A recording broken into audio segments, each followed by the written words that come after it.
Bismillahirrahmanirrahim, alhamdulillah, wassalatu wassalam ala rasulillah wa ala alihi wa sahbihi wa man wala. Collection Risale Nour et Risalatul Marda, traité à l'usage des malades, du savantissime, érudit, rénovateur, Bediüzzaman Saïd Nursi.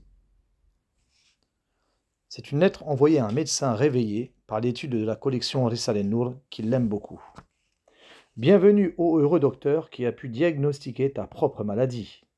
Mon cher et sincère ami, ta lettre chaleureuse qui montre le réveil de ton esprit mérite d'être félicitée.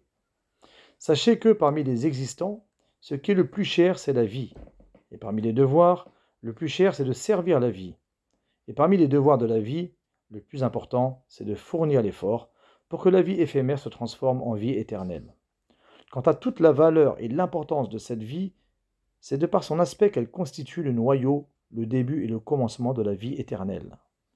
Sinon, fixer le regard sur cette vie-là, de façon à empoisonner et à altérer la vie éternelle, c'est une folie, comme préférer un éclair immédiat à un soleil permanent.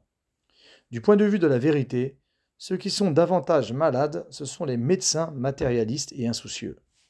S'ils peuvent prendre comme potion les remèdes de la foi, de la pharmacie sacrée coranique, ils soigneront aussi bien leur maladie que celle de l'humanité.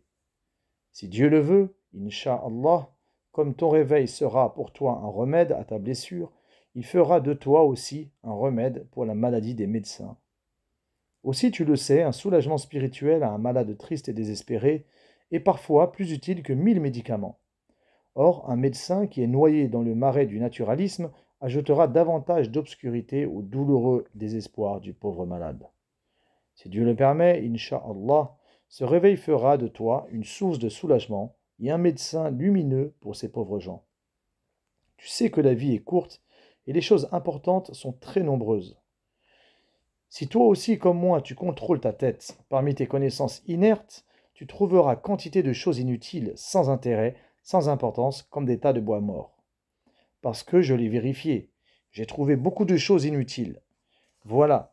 Il faut rechercher la possibilité de rendre utile, lumineux, vivant cette connaissance scientifique et ce savoir philosophique.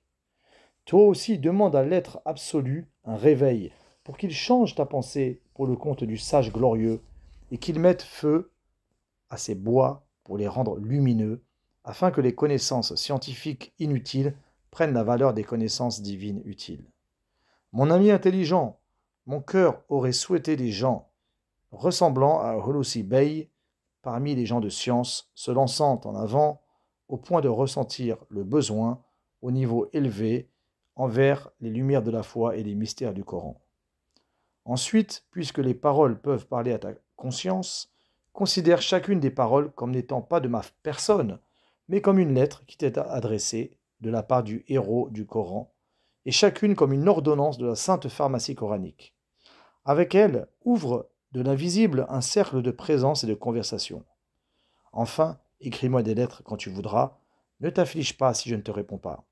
Car depuis toujours, j'écris très peu de lettres. Même depuis 3 ans, à beaucoup de lettres de mon frère, j'ai écrit une seule réponse. Saïd Nursi.